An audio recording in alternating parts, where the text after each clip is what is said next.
Merci ndeko balandi mbote bisika nyonso tu bozwi libaku ya kolanda biso na mokolo mwa lelo tokomi déjà samedi le 18 mai 2024 donc tozali bongo 0h39 na kati ya studio na biso masolo Kimbangu TV nde na mokolo mwa lelo toyeli bino masolo ya papa na biso le révérend Jacques Marion.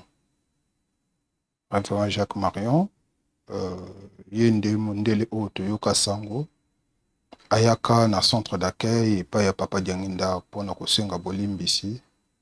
Na liloba oyo ete tata na ngai abomaki tata na yo. Ezalaki pasi na bonzoto koyoka phrase wana ezali kobima epa ndeko na biso mondele. Ayaki azalaki poussé na nini?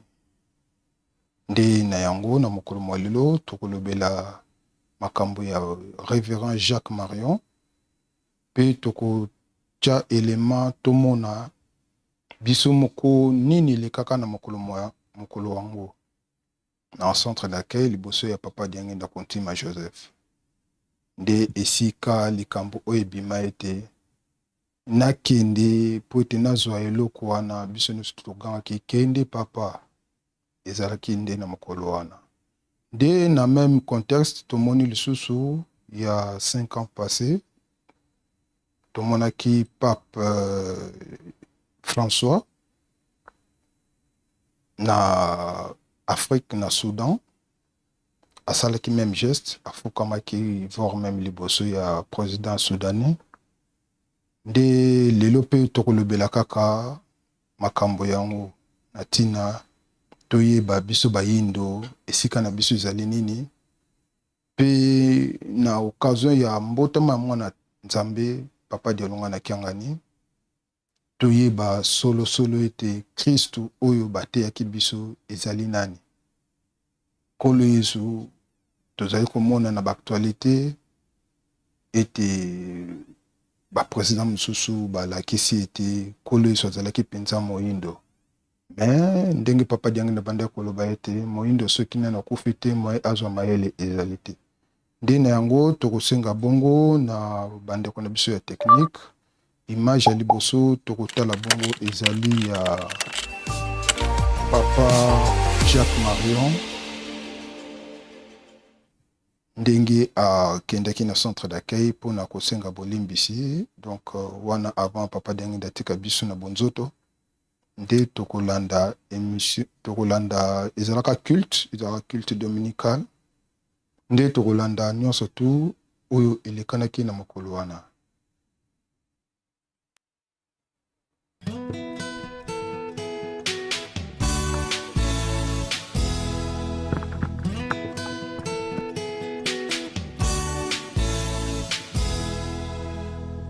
Ojali kofinga ngaizoba wete nani melitoma na Yesu Kimbangu yende mosikolinanga mayele ya bomo twekosiyo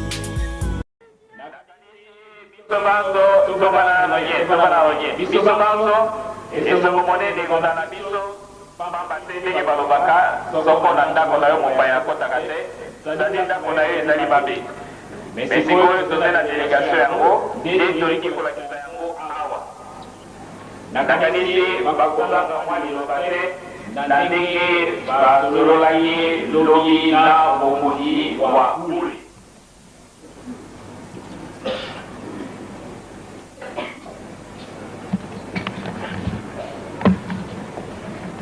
Nous avons fait une part pas Lingala, peut-être on n'est pas très de Lingala. Nous sommes ici, vous êtes ici donc au centre de l'accueil Kimbangu, c'est tous les dimanches, les dimanches de Kinshasa pour nous allons vous demander de vous lever à tour de rôle pour qu'on puisse vous saluer. Maintenant, pour la édification, l'église à édification, pour vous poser la parole des révérends, Moudikini au Congrès. Nous étudions la parole libérée au Congrès. Nous étudions la secrétaire générale qui est là, oui, la victoire. tata ya tememuka mpasi ya population awa papa mama Nenga na papa Bubu.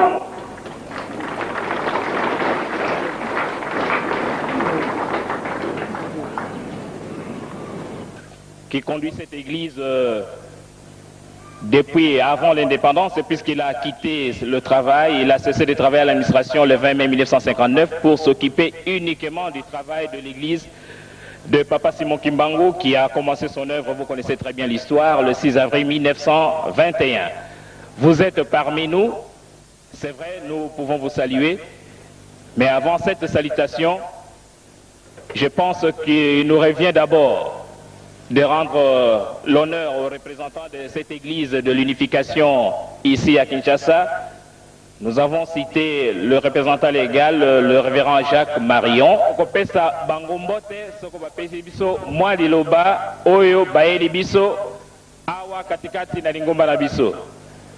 Pasteur Jacques Marion, Yazali, Mokonzi, na église de l'unification, Awa, na Kinshasa, na Zaïre. Je parle en français. Votre Éminence et chers frères et sœurs, je suis très heureux de venir vous rencontrer et vous saluer aujourd'hui.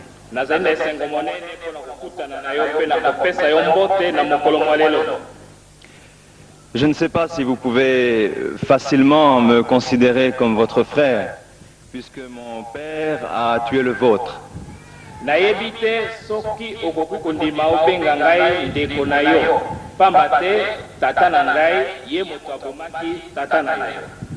C'est pourquoi je voudrais vous saluer d'une façon, dans notre église, nous voulons offrir notre respect aux anciens et vous faire un salut particulier qui représente en même temps une repentance et en même temps un respect que nous offrons aux aînés et aux parents.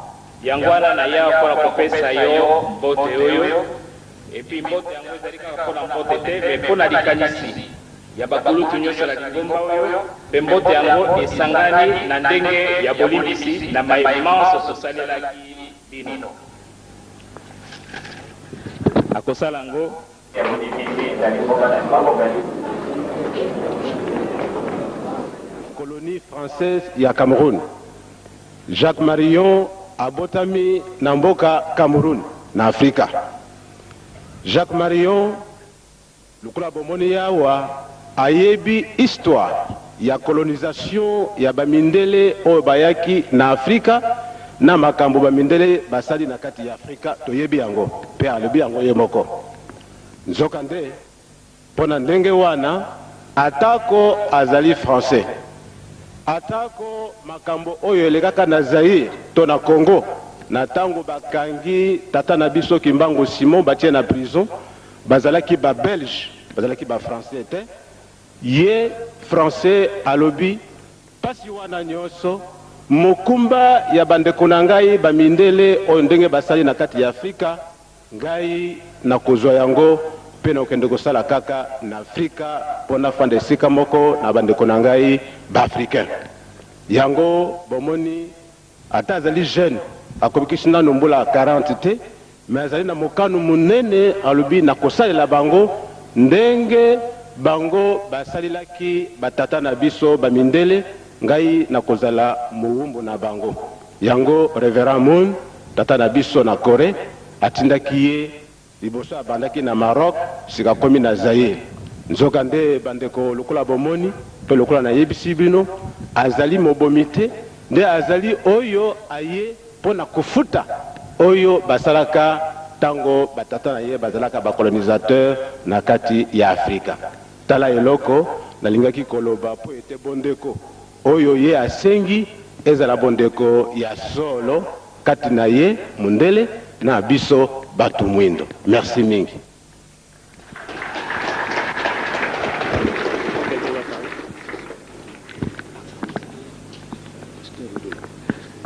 Oui, alobi ezali pasteur Ndolo.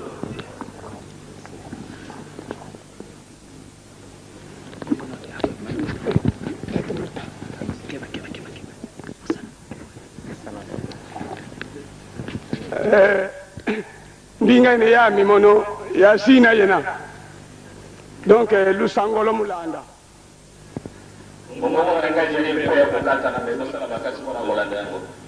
nkumbami diatembuta mpasi mono imwana mukanda dia papa ya butwa kwa tata mpasi muna kingoyo ya botami na kingoyo na kumone tata mpasi kwa tata na bonso bulumwini sintu kivengi représentant légal beto babonso ntuvengi kyo eloko tosali tata représentant légal asali isolance tosali kaka ndenge wana bonso buvovele représentant légal yani watu fila kukore mono ye madame ndenge représentant légal aliki ye atenda kibiso na kurele na ngai na mwasi na ngai katoza ya mpila diamu kwa kutufidila kukoreko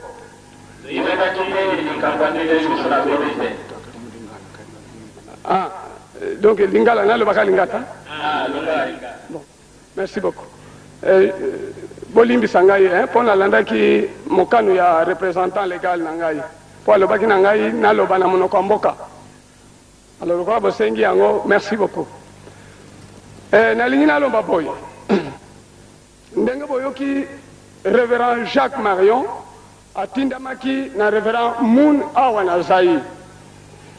Révérend Jacques Marion azalaka tangu nyonso na souci akutana na représentant son éminence Diangenda Kontima parce que kuna na Corée lingomba ya Kintwadi esi ebandamaki na Lorient awa pena se lingomba ya Kintwadi ebandamaki pe na nzela ya tata Simon Kimbangu.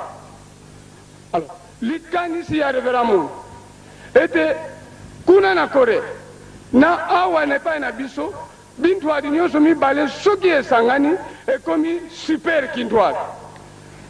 Pourquoi? Parce que na laki bino bandeko na ngai na se repentir ndenge mokambi na ngai ya se repentir nayebaki valeur ya papa te me ntango nakomi kuna batuni ngai wapi Diangenda po Diangenda azali lokola Esaïe pour l'Afrique, pour le monde et bango kuna bazali lokola Jacob.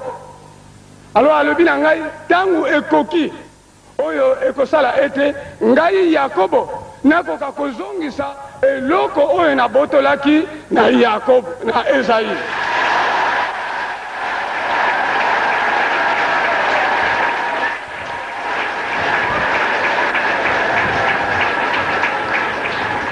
Pona nini yo moko ngai na lobi ngai mukambi na ngai mutu na tindi ngai abi yo mutu komema eloko yango ngabi te abi bokana kopanda na esika wana natali ngabi atako nazali mwana ya Diangenda me mwa ena vanda wana ezate nakende koyebisa ye moko alongola makolo na ye aya bokutana bandeko na ngai natuni bino na bokoko na biso soki mutu abungisi eloko bongo eloko wana emonani nani akoluka moyen akende kozwa eloko oyo aza na eloko to oyo abungisi eloko yango nalobaki na papa ye alobaka ntango nyonso ngai natolaki vraiment natolaki bato mingi bazali awa bayebi ngai awa nazoloba bakende kotuka nga lisusu mais advienne que pourra nalobaki boy papa soki okolinga kotika biso na pasi l'Afrique et les Zaïre ezali yo moko mais soki olingi kolibere biso na pasi oyo ya 4400 ans etali kaka yo moko me ngai namoni longola makolo na yo kende kozwa eloko ya batu ozongisa na mboka yango wana ntango nayokaki maloba wana nasengaki nzela na mokambi na ngai alobi kende lobela bango kasi nalingaki te na yanga moko parce que ngai nazali nde motindami moto atindi ngai mon représentant légal, le révérend Jacques Morion, à travers le révérend Mou. Yangwana, na lingina sili sana ukende mulaite parce que révérend Asia Alvinos. Yete mutu akotindila biso moyen po tokende kozwa eloko. Kasi biso moko esengeli tosala makasi tokende kozwa eloko oyo biso tobungisa. Ezali boye te. Yepe moko ayebi yango. Tangu nyonso pe alobaka yango. Yango wana ngai na misu ya bino banso, na misu ya mokambi na ngai, na yeko komisa yango ete Révérend Moon alingi ete ye papa na ye bakuta na misu na misu. Kasi babandela na nani na représentant na ye oyo azali awa, bongo ye moko akoyeba ndenge ye moko akolongola makolo na ye akutana na Révérend Moon. Parce que na pesa ki ye document lodo. Place moko ya munene oyo esengeli ye avanda à côté de Révérend Moon.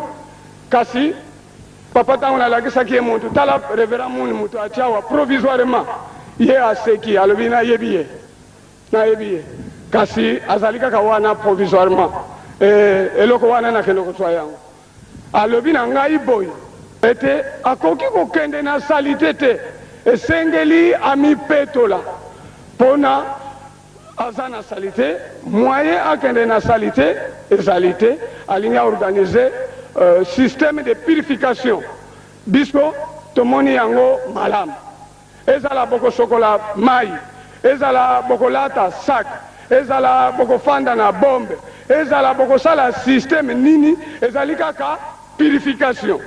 L'essentiel que l'acte soit posé bien. Tangu bosali wana esengeli vraiment bolanda mokambi, surtout l'entourage. L'entourage est qui influencer représentant de Dieu. C'est le représentant de Dieu qui doit influencer l'entourage. Parce que c'est lui qui traite directement avec Dieu. Tomoni peut pas se mingi. Bisoto côté classe ça d'après 10 ans, 20 ans to bongi. Njoka papa a yebi secret to bongi la kate.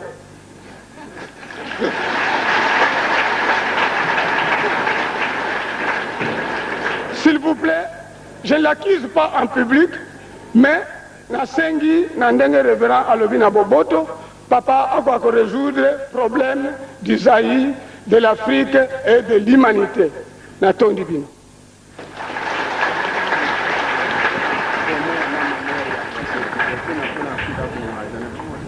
Ok, nalobaki moi biloko ebele na papa mais biloko mususu elobamaka na cachette elobamaka na public te.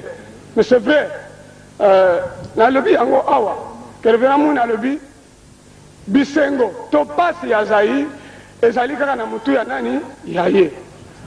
Parce que ye mutu azali représentant de Dieu pour l'Afrique, pour les Zaïre. Botala nanu na Afrique mobimba epai wapi lingomba lisusu typiquement africaine botami celui qui suit au Zaïre. Donc le Bayet Nzambe a préparé déjà un terrain d'atterrissage pour le bonheur. Yangwana vraiment na lobaki yango loro ba memakango en public te ba botola yango. Merci beaucoup. Mais vous allez en contact avec les révérends. Na uwenze na balabala na likambo nini okoloba esika ozali na paroisse na yo, c'est très important. Yangwana batata pe ba mama tolingi na loko pesa bango mbote. Et puis merci beaucoup na ndenge oyo ba komeli biso na ndenge tobeta na kanisi musique wene opasa yangwana. Nous allons remercier la délégation de l'église l'Unification et nous vous saluons aussi comme il est de tradition au nom du Père et du Fils et du Saint-Esprit. Au nom du Père et du Fils et du Saint-Esprit.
Nye nye. Nye nye. Nalingi napesa d'abord répondre à Papa Jacques. Et mon cher Jacques, réellement le début de votre phrase a été pour moi un véritable couteau. Vous avez touché les profondeurs de mon cœur. Pourquoi? Quand je sais très bien, depuis 1921, les Congos belges, les Congos portugais, comme les Congos français, les trois pays qui ont connu la naissance de Papa Simon Kimbangu, ou bien les mouvements kimbanguistes, ont unanimement persécuté Papa Simon Kimbangu. Mais le langage de mon père reste un langage indélébile à nous. C'est pour cela que nous n'avons jamais gardé rancune contre quelqu'un. Et nous sommes persuadés que c'est grâce à cette persécution que nous sommes arrivés au stade où nous nous trouvons aujourd'hui. Si nous devons découvrir les réalités de ce que vous venez de faire comme déclaration et votre geste de tout à l'heure, c'est vraiment parce qu'il était temps de le faire. Et nous le savons très très bien, les longs entretiens que j'ai eus avec M. Novadis, parce que celui-là, je l'ai tellement félicité, il était tellement patient. Quand il me rendait visite dans ma petite maisonnette de Mokoto, il arrive à 20h. Mais s'il trouve que je suis en train de manger, il part d'abord se cacher quelque part. Et une fois qu'on m'a averti que M. Novadis est là, je l'ai invité à table. Et en toute simplicité.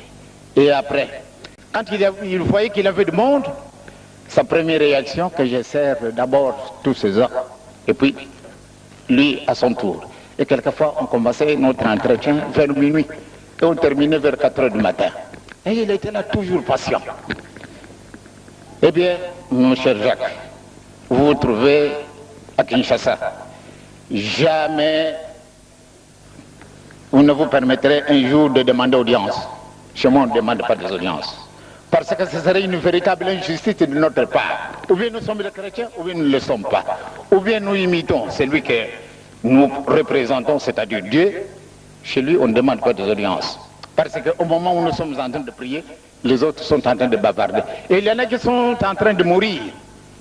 Alors, ceux qui sont en train de mourir, ils doivent demander le concours de Dieu pour qu'ils puissent intervenir, de les accepter chez lui. Et c'est puisqu'ils n'ont pas demandé audience, donc on doit les faire attendre. C'est vraiment faux. Un serviteur de Dieu, chez lui, on ne demande pas des audiences. Donc chez moi, vous pouvez venir n'importe quand, je vous recevrai. Toutes les portes vous sont ouvertes.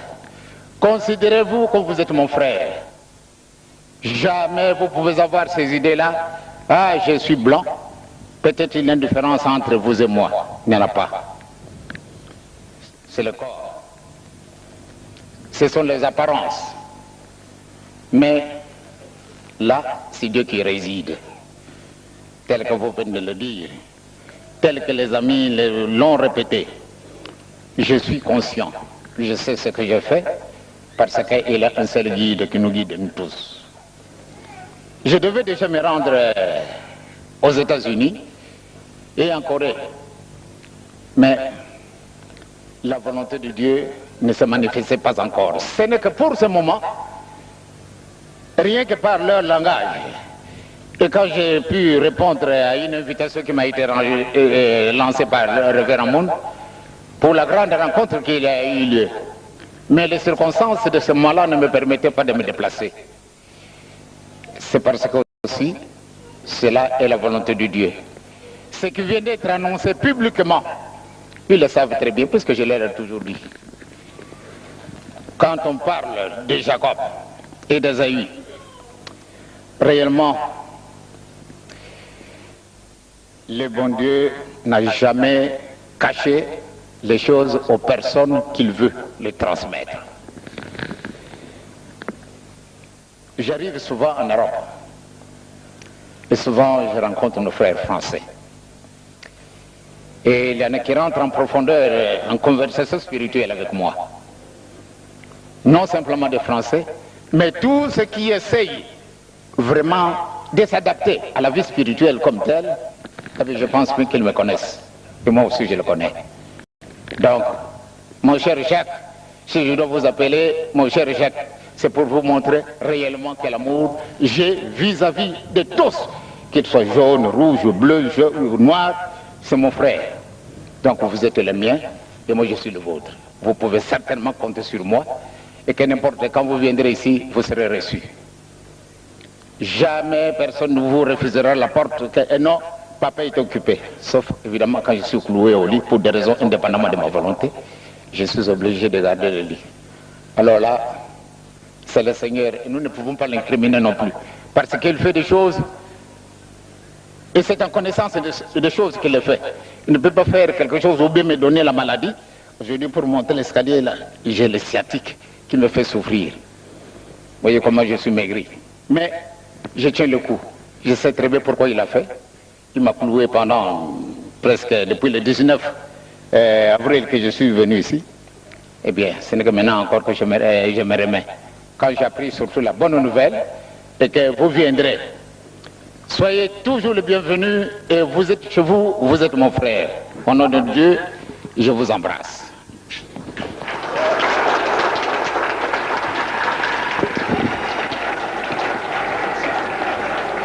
Comptez sur moi et je pense bien que bientôt vous allez entendre ce qui va se passer au monde. Tout à l'heure, il a dit, pour la demande de pardon que nous sommes en train de préparer. Réellement, le bon Dieu m'a donné l'occasion de circuler un peu le monde. J'ai vraiment voyagé le monde entier. Et quand j'ai vu comment vit l'homme noir, il nous manque quelque chose. Et je le sais. Et nous devons nécessairement nous remettre en place parce que l'erreur qui a été commise a été tellement si grave et le bon Dieu nous a tourné le dos. Heureusement, il continue à veiller sur nous. Et c'est ça qui nous fait vivre. Et vous avez dit tout à l'heure que ce sont vos parents qui ont tué mon père. C'est voulu par Dieu. Je l'ai toujours dit, que ce soit aux États-Unis, je l'ai répété, que ce soit en Australie, je l'ai répété, que ce soit en Israël comme en Égypte, partout où je suis passé. Je leur répète toujours ce langage, que c'est Dieu qui l'a voulu. Il a bien voulu tout d'abord voir si réellement nous l'aimons. Parce que sans quoi nous allions utiliser la violence, puisqu'il ne nous manque absolument rien. Mais nous n'avons jamais riposté une injure, une gifle, ou bien n'importe quel tourment qu'on nous a fait. Jamais nous avons répondu par la violence. Même dans l'état actuel, depuis 14 ans que je suis en vie. J'ai 74 ans depuis que je suis né. Mais jamais je n'ai injurié quelqu'un. Quand quelqu'un vous dit Diagne est méchant, il a un problème qui le choque. Donc ma présence gêne. Sinon je ne ferai jamais du tort à quelqu'un. Je ne suis pas de ce monde-là pour faire du tort à quelqu'un. Donc mon frère Jacques, vous êtes chez vous, et vous êtes le mien et je suis le vôtre. Soyez assurés, vous tous, et que votre contribution en venant ici, c'est une très grande contribution. Malheureusement, vous n'avez pas suffisamment de temps. Mais cela ne veut absolument rien dire que c'est pour la dernière fois que vous venez ici. Parce qu'il vaut mieux à ce que nous puissions, comme j'avais fait pour Madame Kim. Madame Kim, quand nous avons été en bas, eh bien, quand elle est rentrée dans le mausolée, elle a parlé en coréen. Elle a été tellement profonde, moi je pleurais. Elle a utilisé un langage qui m'est inconnu, mais je pleurais. Puis par après, quand nous sommes sortis, elle a réagi. Oh. Mais papa, pourquoi vous avez pleuré? Moi je dis, ce que vous venez de dire, ça m'a touché. Il dit, tiens, mais c'est vrai. J'ai dit des choses tellement profondes, et je savais très bien que ça devait vous toucher. Parce que le bon Dieu a quelque chose. Voyez-vous, tout à l'heure, vous vous êtes servi de traducteur. Vous parlez en français, l'autre répète en lingala. Mais voyez-vous, nous avons un interprète tellement éloquent. Il y a des choses qu'il pouvait utiliser, et qu'il pouvait oublier, pardon, et qu'il pouvait les transmettre d'une autre manière. Et toutes vos pensées, elles vont là-bas. Mais il y a quelque chose qui vole toutes vos pensées et qui vole toutes mes pensées. Ils peuvent facilement vous les transmettre et ils peuvent facilement me transmettre vos pensées. Parce que l'homme est l'image. Regardez, pour rendre ma voix puissante, vous êtes arrivés, vous, grâce à vos rapports avec Dieu, c'est que vous êtes arrivés à faire de telles réalisations.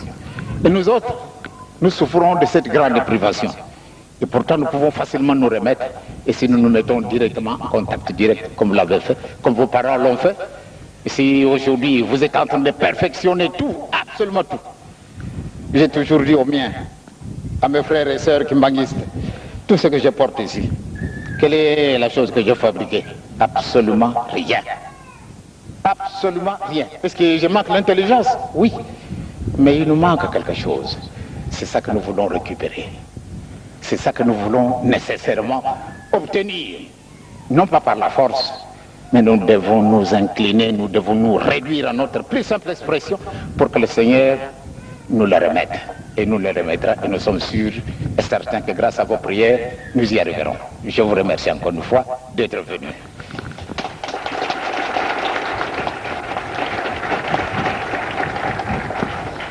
Sokutozala kama yele ndeto sito mwenendo ya solo.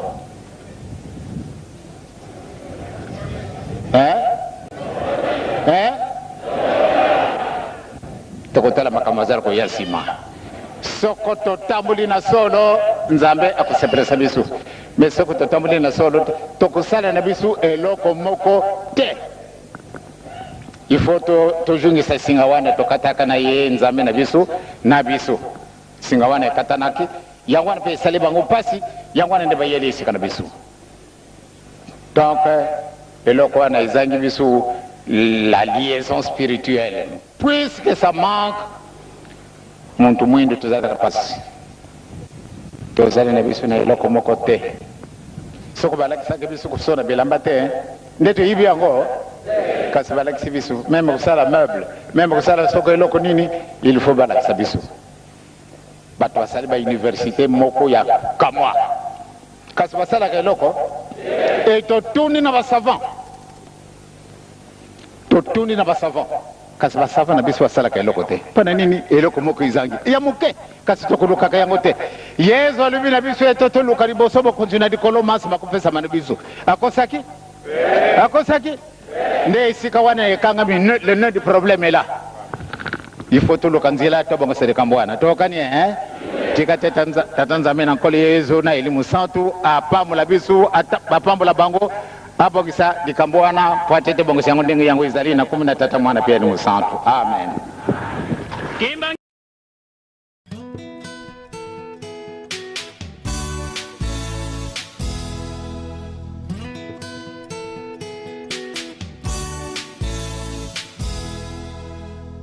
Ojali kofi nganga izoba kwete nani melitoma na Yesu kimbangu yende mosikoli nanga mayele ya bomo twekosiyo.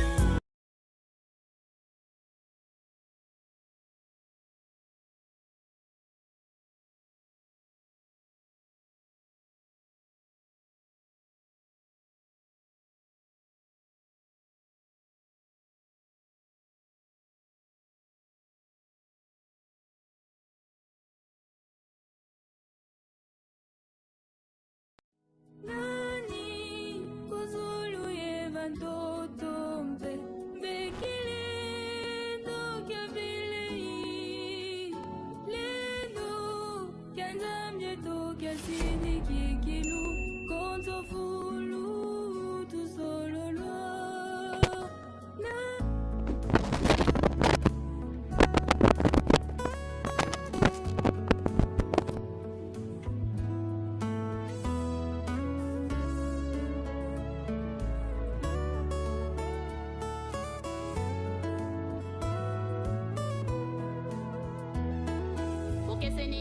na moto na esambiselo mokile monaka mabunga nganza pe natalaka motema nazalaka na nyongwa moto te nayebi bolamu na yo, nayebi misala na yo, yango nayeko bundela yo.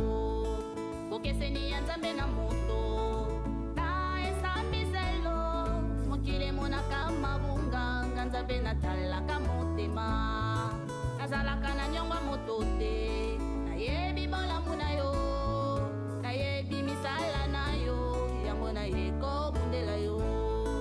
Bokeseni ya Nzambe na moto, na esambiselo, mokili monaka mabunga, nga Nzambe natalaka motema, nazalaka na nyongwa moto te, nayebi bolamu na yo, nayebi misala na yo, yango nayeko bundela yo.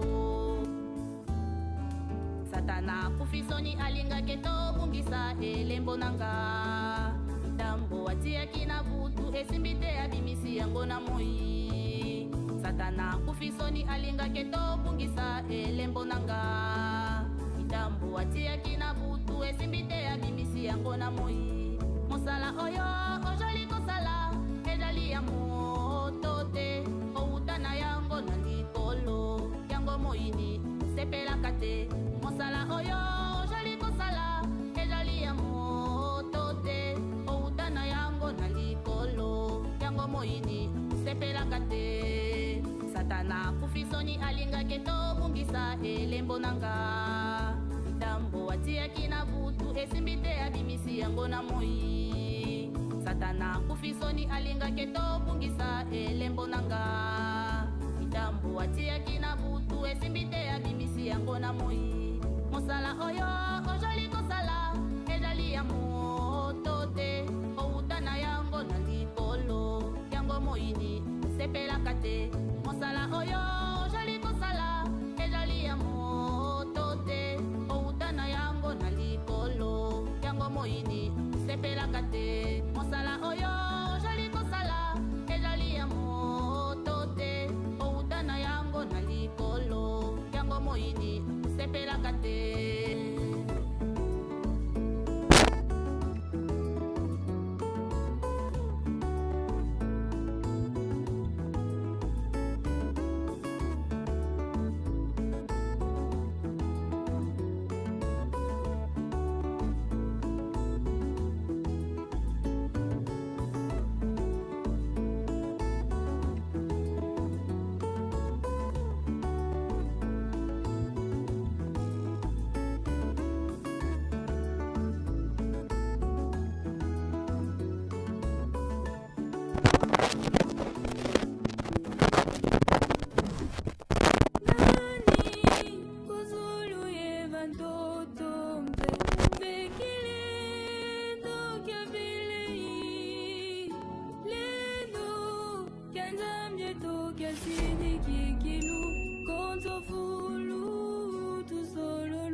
Bana nangai, na ebisi na bino bolandanga, masoma pesa melaki nanga.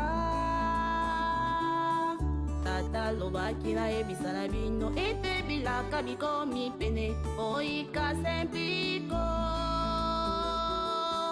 Bana nangai nasengi na bino bolakisa bamboka nyonso, oyo lingomba ya tata ezali kuna te, bakojala baumbu. Bana nangai, na ebisi na bino bolandanga, masoma pesa melaki nanga. Tata lobaki na ebisa na bino, ete bilaka bikomi pene, oika sempiko.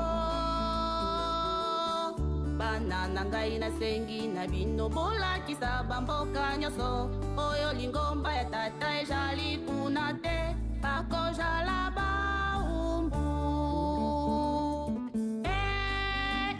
Bana boyoka, kembo na bino esili kobelema, mawana mabota oyo bazangi bato na lingomba ya tata mawa ekozala na mabota yango mawa na bikolo oyo lingomba oyo ezangi bango nde bakozala baumbu na bino bana bosepela elonga ezali ya bino mokili mobimba oyo bakozala baumbu na bino kosepela okobosana pasi oyo kosepela okobosana pasi oyo kaisi mokimbangu kyangani moto na lobi nyonso batata bapesaki na ngai na fongola yango kasi nazali kogela setango kasi nazali kogela setango kasi nazali kogela setango soki batata balobi nasala mapota maso bakozala baumbu na bino bolakisa bango bolingo mibeko misala mapota maso bakozala baumbu na bino bolakisa bango bolingo mibeko misala pokimanga ite bana e bana masoma jale painanga oyokela ngai bana e bana masoma jale painanga ochola ngai te bana e bana masoma jale painanga osala misala na pesi na bino masoma jale painanga pokimanga ite bana e bana masoma jale painanga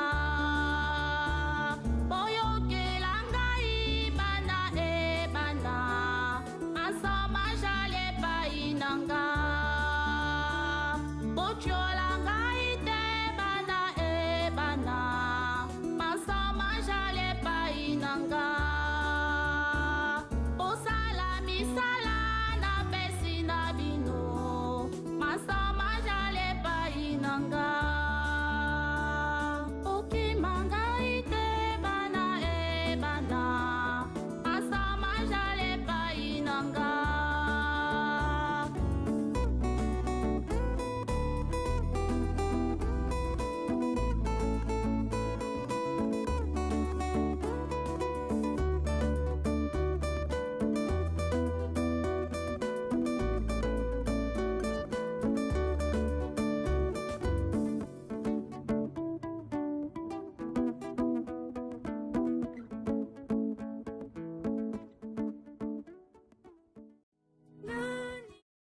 Merci beaucoup na technique na kitoko bote kochila biso ezali très significatif malobi esali na kati kuna biso nyonso tu toyoki yango toyebi ete banzembo na biso oyo ezalaka bongo inspiré ezalaka teke moto ifa compose yango donc ezali mpenza kolobela biso makambo ndenge tozali na mokolo ndenge tozali kokende esika touti ezali kopesa biso mayele batata balobaki na ye ete bakozala baumbu na bino tomoni ndeko révérend Jean-Jacques Marion pardon aye afukami liboso ya papa Dengenda ete tata na ngai abomaki tata na yo soki okopesa ngai esika obenga ngai lokola ndeko na yo ezalaki mwa mpasi tolandi lisusu intervention ya révérend na biso oyo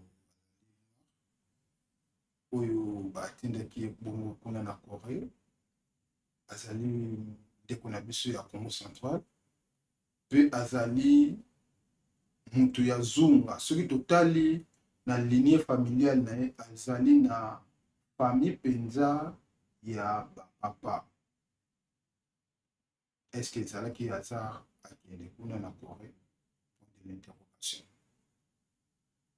esika batielaki avanda ezalaki esika oyo ezalaki réservé mpona papa diangenda te invitation ezalaki ete aya mpo ete azwa eloko oyo ya motuya oyo tobungisa toyebi ete papa mokonzi aboli papa simokimba wakiangani akozongelaka yango mingi na bamessage na ye ete ezala ntango abotamaki n'eloko moko na kino medai wana etamboli mokili mobimba kasi na ntan wana ezalaki bongo na Corée toyoki ndenge référent aza coréen de abengisaki papa mpo ete akende kozwa eloko ndeko na biso référent alobi ete mutu oyo abungisi eloko ntango eloko wana emonani oyo azalaka préoccupé mpona akende kozwa yango ezalaka oyo alokoti yango to oyo emonani na maboko na ye to mutu oyo abungisaki eloko na ye ndeko na biso azalaki mpe mutu ya te alobi bien ke ye abudaka na ye mpenza yebani e ndenge aleki wana bakokende lisusu kotuka ye parce que bayebi ye andimaka te me akomi na niveau ke asuki asengi epai papa diangenda ye te soki biso na Congo tobongaka te soki biso na Afrique tobongaka te nyonso to ezali epai papa diangenda ndenge afandi biso nyonso tolandi message wana très bien kasi makambo ya papa Jacques Marion référent Jacques Marion esukaki bongo te kala mingi te awa toyaki komona ye lisusu na kamba ya Yelusalemi na ntango ya papa Simon Kimbangu Kiangani le chef spirituel na koverifie date tomonaki ayaki na cette fois-ci ngani azalaki aza témoin oculaire monaki le révérend Jacques Marion parce que toyokaka yango na masolo ntango wana tozalaka mwa bana mike toyokaka na masolo totala na baimage ke mondele moko ayaki afukami asengi bonimbisi kasi tozwaki chance wana le 12 novembre 2019 na nkamba ya Yelusalemi Jacques Marion ayaki nkamba ayaki na mwana na ye nde na yango tokolanda nanu interview oyo ya Jacques Marion ntango ayaki bongo na nkamba ntango akotani na papa Simokimba Wakiangani na nsima na yango tokolanda mpe lisusu image ya pape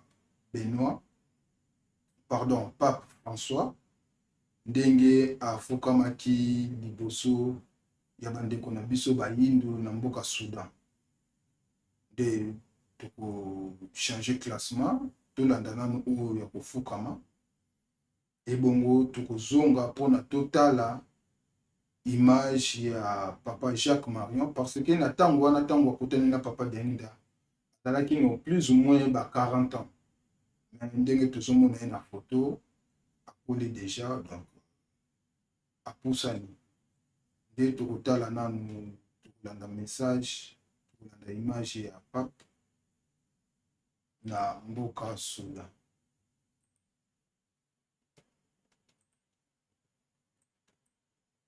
E a voi tre che avete firmato l'accordo di pace.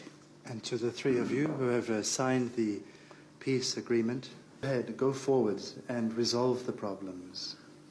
Voi avete avviato un processo. You have begun a process. Che finisca bene. May it end well. Ci saranno lotte fra voi due. There will be struggles, disagreements amongst you. Okay. Ma che queste siano dentro dell'ufficio. But let this be within the community, inside the office, as you were. Davanti al popolo. But in front of the people. Le mani unite. Hold hands, united. Così, da semplici cittadini. And so as simple citizens. Diventerete padri di nazione. You will become fathers of the nation.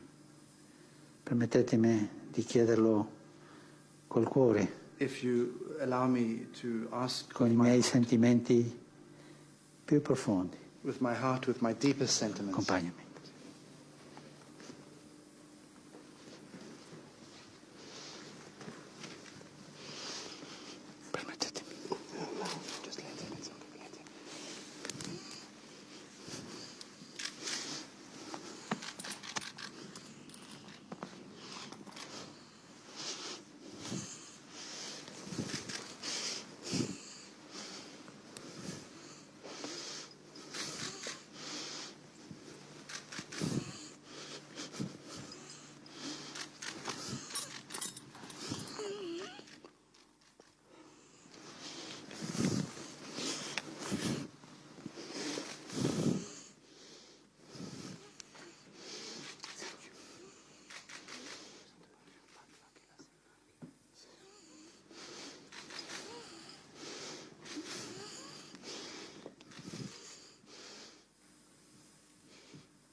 Oui, bah, je crois que le micro est là qui n'a pas de problème, mais c'est pour ça va. Ça va, merci beaucoup. Merci la technique. De tolobi boye ete to sepeli makasi na élément oyo bateli biso to moni déjà na première image ezalaki bongo révérend Jacques Marion afukami liboso ya papa Dianinda azali kosenga bolimbisi na oyo ya mabe oyo bamindele basala epai na biso bayindo nde na image ya mibale tomoni bongo Pape François liboso ya bandeko na biso na Soudan afukami azali kosenga bolimbisi e bolimbisi oyo message wana ya kofukama ya Pape soki tolandi yango na actualité balobelaki yango c'était juste abandaki bongo koimplore bandeko na biso batika bitumba bayokana entre eux mais nayebi te tozali na guerre monene oyo ezali koboma bato ti lelo tozali kokende baane yango ezoleka ya bandeko na biso Ukraine ti lelo na tomoni geste wana te ke nganga moko ya nzambe monene akende afukamela bango atalisa bango ndenge makile ezali kotanga to ndenge bato bazali kokufa batika bayokela ye na tomoni yango te mais na Soudan toyokaki ke ezalaki likambo ya opposition na pouvoir en place bayokana yango esalaki ete Pape afukamela bango nayebi te selon mutu na mutu ndenge nini na kozula makambo wana nde na wana toleki tokokende bongo na mobembo ya révérend Jacques Marion na nkamba ya Luselemi wana sikoyo ntango tata mokonzi abuli papa Simon Kimbangu Kiangani azwi bongo ebonga ezalaki bongo lobilobi awa na 2019 si je ne me trompe pas ezalaki bongo na 2019 tomonaki bongo papa donc révérend Jacques Marion na nkamba ya Luselemi akotanaki na tata mokonzi abuli c'était le 12 novembre 2019 na nkamba ya Luselemi tolanda nanu interview na ye tango abimaki asololi na papa oyo alobaki na biso bapanzisango parce que j'étais là présent nazalaki wana caméra ezalaki ya ngai na ngai nasalaki image donc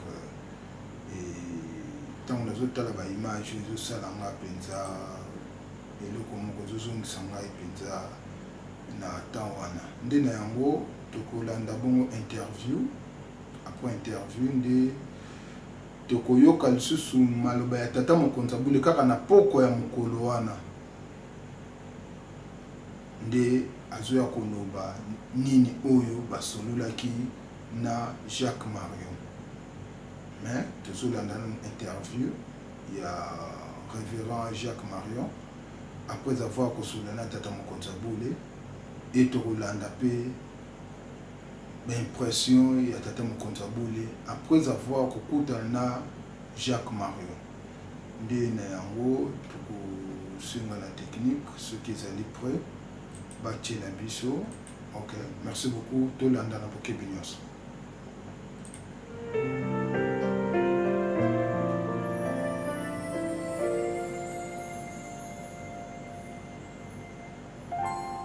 Je m'appelle Jacques Marion, je suis le président de la Fédération pour la paix universelle en Europe et je suis aussi membre de l'Église de l'Unification.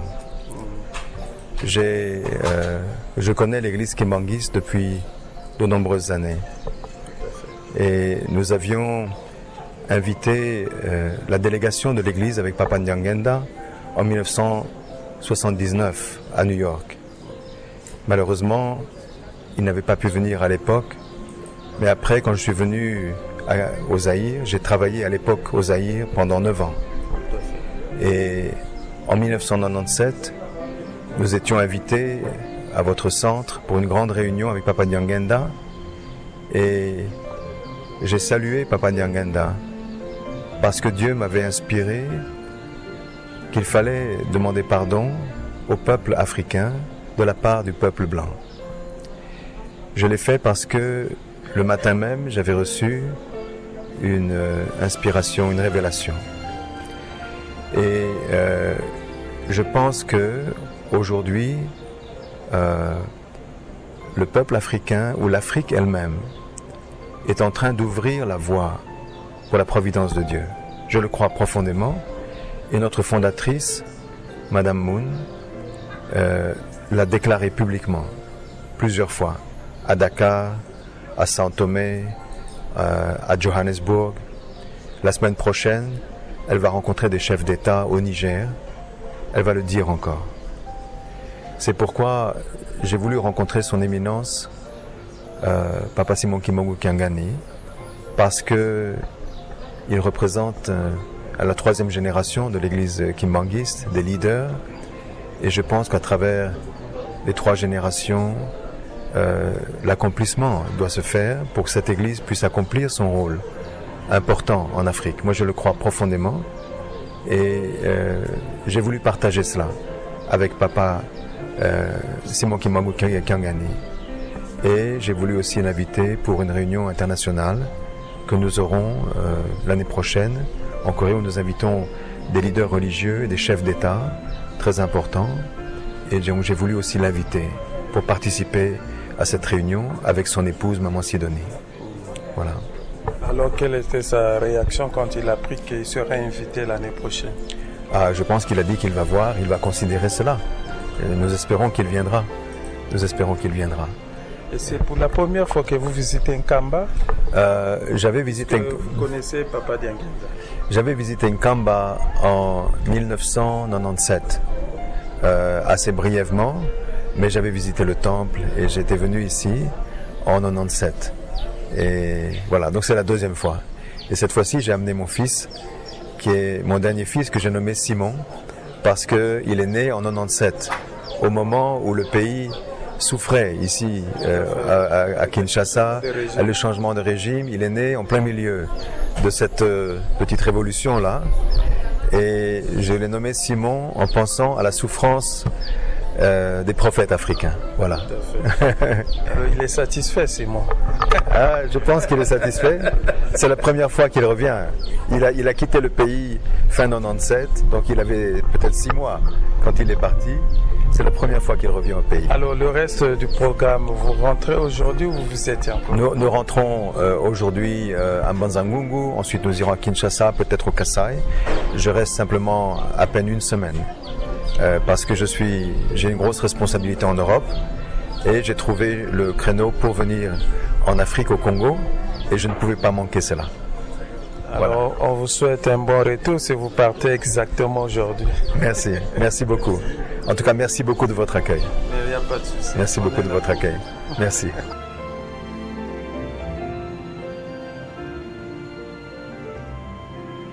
Bonjour. Je suis Simon Louis, très content de revenir dans ma terre natale après 22 ans. Mon père m'a toujours raconté l'histoire du prophète Simon Kimbangu et que je suis nommé d'après lui. Et donc je suis très content de pouvoir voir Papa Kangani ici. Simon Kimbangu blanc. Oui, c'est ça. C'est ça, Simon Kimbangu blanc, c'est moi. Et donc très content d'être là et je vous remercie pour votre accueil. Merci beaucoup. Merci.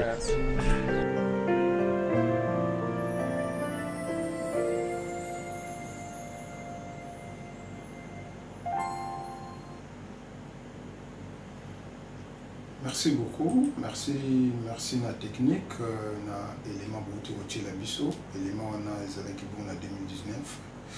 Tozalaki bon ngai papa Landwa France, mama Jetu Maleka, na yaya na biso ya Joma Kozo, tozalaki na ye, tozalaki musala wana, ndenge kaka toloba ezali musala ya bato, saluki ya ngani. Donc, tozali kaka wana, tozali kokoba, wana ezalaki rubrique moko na créaki ezalaki mpona kaka kopanza sango ya tata Molimo Santu, ezalaki na nkamba actualité. Ce total numéro wana ezodéfile kuna na oyo ezodéfile ezaka même numéro. Donc, tozokontinue kaka na cadre ya kosala mosala ya bato ndenge tondimaki il faut tosala.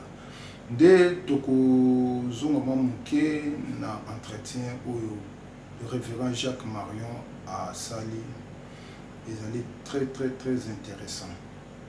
Andenge nini, alobi ye azo croire, aza kondima ete église et que jouer rôle nango pona Afrique. Alobi yango bien. Alobi tata Simon Kimbangu Kengani aza ko représenter 3e génération. Oyo ekokokisa mokano na maema surtout oyo lobama ba prophétie nyon surtout lobama de 3e génération ekoya ko accomplir ekokokisa mokano wana asuki bongo te ayo kobota mwana na ye apesi kombo Simon Kimbangu. Donc jeune wana abota na 1997 kombo na ye Simon ya mundele.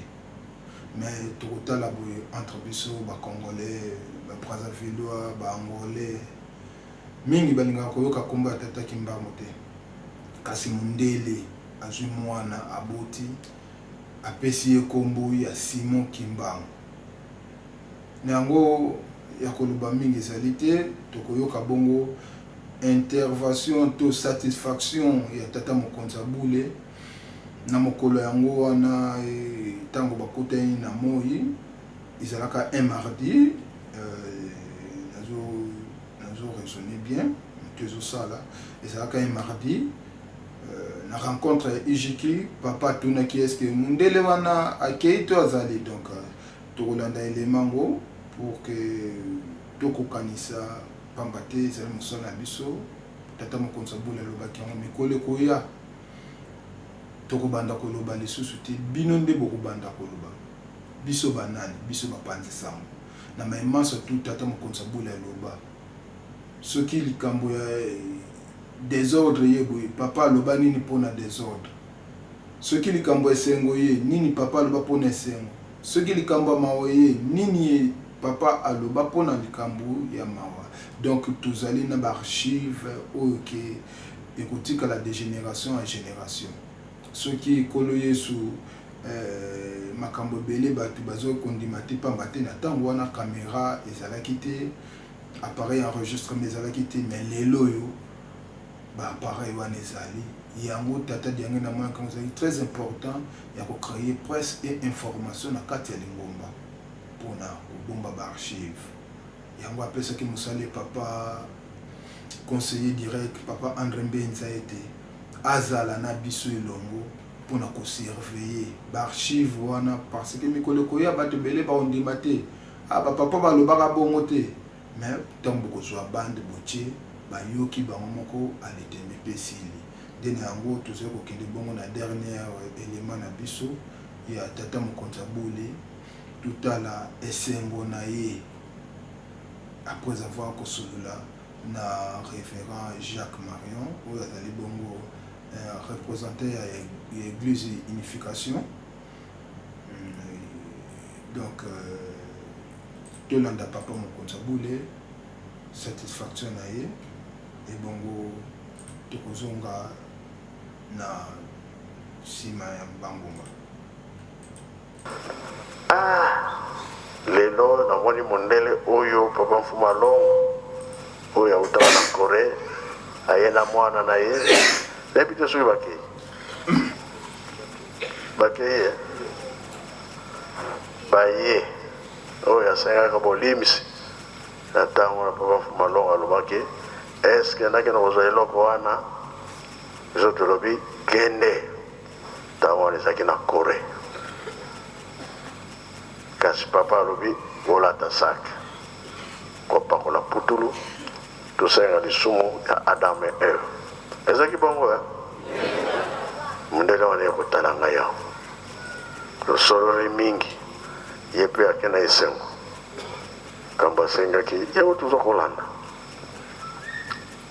yango wana tozala makasi na mosala oyo tondimelaki lelo toza na ntsintsani soki tosilisi masolo ntsintsani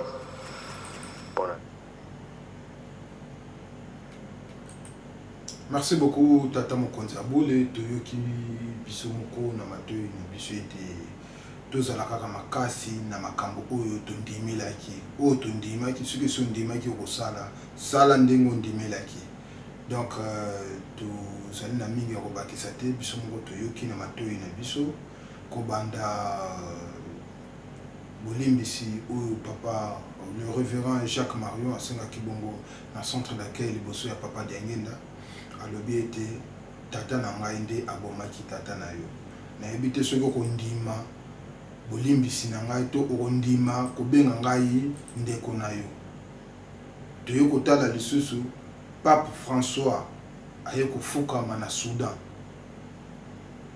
ezalaki nyonso tu wana procédure nini ezali kokende tozali bakimbangiste mingi mpe bozali bano kimbangiste tozali kolanda tozali na mois de mai oyo l'église kimbangiste elobi ete nkolo yesu oyo totangaka na bible abotamaka na ye le 25 décembre te abotama le 25 mai